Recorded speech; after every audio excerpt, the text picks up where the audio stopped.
Сайн байцгаана уу? 50-аас 50 мэдчилж байна. 50 амьдралдаа талархаж байна цувралын маань 9 дахь бичлэг үгээр эхэлж байна. Өнөөдөр би юунд талархаж байна вэ гэхээр нэг багт болсон явдал гинт санаанд ороод. Тэр яг яасан бэ гэхээр би анх дүнгиж англи хэл сурч эхэлжсэн тэр үед маань юм л да. Манай нагц эгчинд ажлын газар дээр гадаад оюутан ирээд дадлаг хийж ирсэн.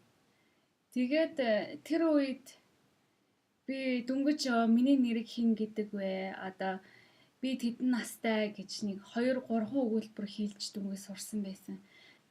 Тэр оюутан манад зочилж хурж ирээд тэгээд оо чи англи хэл сурж байгаа мó? Англи сурж байгаа юм бол ганц хоёр үг хэлээч гэд манай гэрийнхэн. Тэгээ яриад үзээч гэв.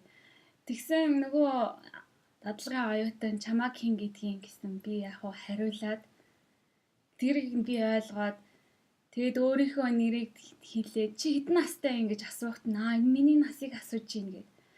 Тэгээд өөрийнхөө насыг хэлээд тэгэл миний яг харилцан яриа тэр үед бол тэгэл дуусчихж байгаа. Гэхдээ хамгийн гол нь тэр үед төрсэн мэдрэмж сэтгэл маань намайг цаашдаа англи хэл өшөө сайн сурахад одоо илүү түлхэц болж өгсөн. Яагаад вэ гэхээр би өөртөө итгэлтэй болж за би ингээд 2 өгүүлбэр сурцсан байсан ч гэсэн ингээд хүнтэй харилцаад энэ асуулт нь ийм утгатай юм байна гэсэн тэр одоо харилцан яриаг ингээ хийх боломжтой юм. Би чадах юм байна гэсэн итгэл надад төрсөн. Тэгэхээр юмыг баг байсан ч гэсэн тухайн одоо өөрөө итгэх хэрэгтэй.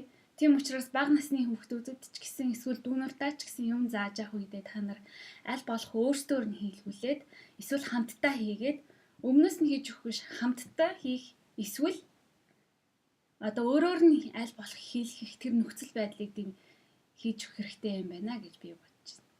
За тэгэхээр 50 амьдралыг Монголдо дараа уулзлаа баяртай.